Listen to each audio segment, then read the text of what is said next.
role is not about influencing health. For me, health sits at the centre of everything we do, and if health and well-being, I think, and if you haven't got the well-being, it affects your health, and I think vice versa. So I'm struggling to put anything down because my role is vast. It's about involving people in their own health, giving them the right information, and actually, I think health and well-being is about supporting people to make those decisions and where they feel is what good health is for them. So could you draw something like a hand for support? To a hand for support. But I think it's more than support. I think it's about empowerment. I think it's about information. I think there is just. So think of something, whether it's a question mark or an exclamation mark or a circle or. And I'm just going to. Or just put PCT or whatever you know. CCG. Yeah. CCG. We've had about 18 months of getting used to being shadow form, but that makes it much more difficult on the phone. So I think mine is right at the centre. Okay. Do you want it further in the centre than that, or just? Yeah. I do. Sue, what about you? I've labelled with Goldsmith Community Centre, and I think the centre has a key role in influencing health. I don't think it's right there in the centre because some things that we do aren't immediately, it's the widest definition, and I totally hear what you're saying because it's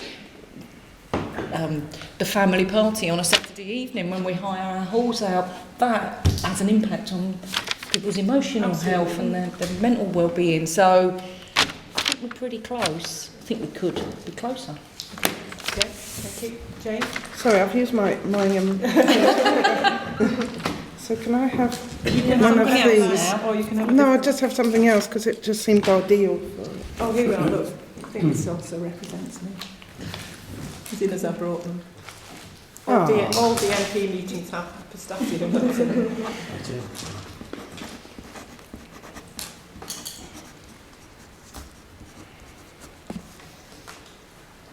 I don't know what that symbol is, but for me, my role represents sort of linking and communication. So I'm sort of, so it sort of circles the whole thing, if you like. It's not on the inside exactly. It's more on the outside, but linking in. It's going round, isn't it, Ruth? Jane, it's kind of. It's circling the circling the wagons, as they say. Like a moon. Jason, what about you? I changed the French fries because there was quite a lot of chips there. And the chips myself, there's some chips I like, such as the ones down at the coast. And then there's the ones I don't like, which are more like these ones. I think our organisation's a bit like that because there's so many people there. There's some people you get on with and there's some people you don't. And for me, it also is a reflection of the community because I don't think that the community necessarily, with assemblies, all the work we've done, the first questions we asked to establish what our real priorities were is what are your issues and concerns. Everyone thinks individually, but everyone thinks externally from themselves as well. So it's not about health, it's about their area, what's wrong with this, what's wrong with that. So I think there's a huge amount of work to do in these areas, especially in the areas that most of Craft I worked in across and depth before. It's exactly, they sort of mirror the same sort of issues.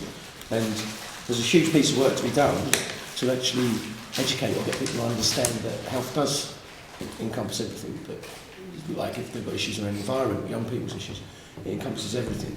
I think there's a big bit of work to be done, admittedly by myself or by my successor as well, in relation to assemblies, to say, okay, you understand that environment, it might be the roads, potholes in the roads or something, but have you thought about the weight of traffic, have you thought about the damage that's doing to the environment and to your health and things like that. So there are these links all the way along what our priorities are, and I'd like to be able to, or as an organisation, like to be able to, or a programme rather, with assemblies, tease out some of these links and make them more, just raise the awareness of them to local people so that they understand.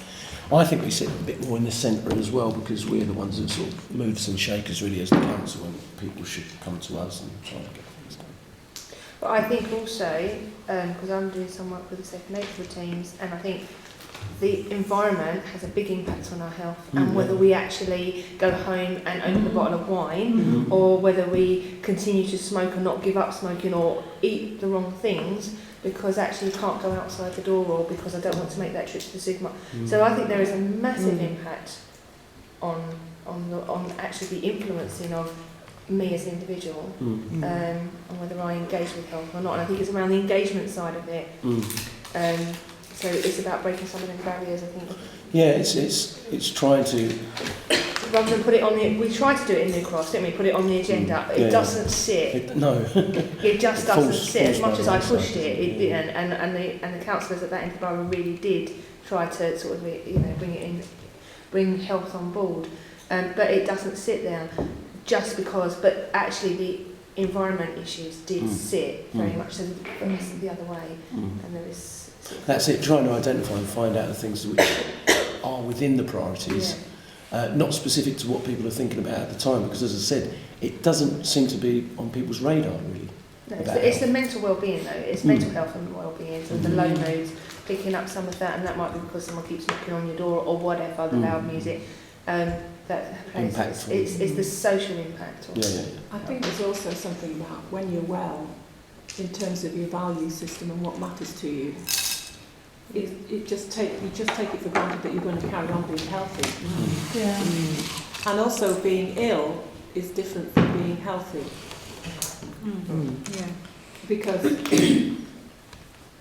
men tend to think that because they're not ill, they haven't broken their leg, therefore they must be healthy.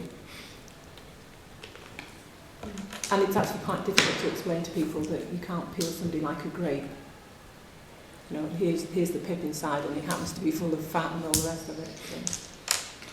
So the other one, the way of looking at it is if you have a series of balls and one of them's glass, which one would be the glass one? Health, the house, the family. You can choose whatever you like. And it could be an argument that says if you don't have the relationships, then your health will suffer. Which one's the one that you can't get back again once you've lost? The health one's quite difficult to get back again. In terms of diabetes and things like that, once you've crossed that threshold, there is no getting back. But it's only once you cross that threshold that you kind of go. And I think that's. I actually agree with what you're saying. I agree with what you're saying, but I think it's important to get people's perspective, because until we realise that health underpins it all, and that all our actions affect how the people out there are going to survive and be healthy. And I include myself in that, because I'm just as good at eating cakes as you, like 3 pieces of it last night. Emma, where do you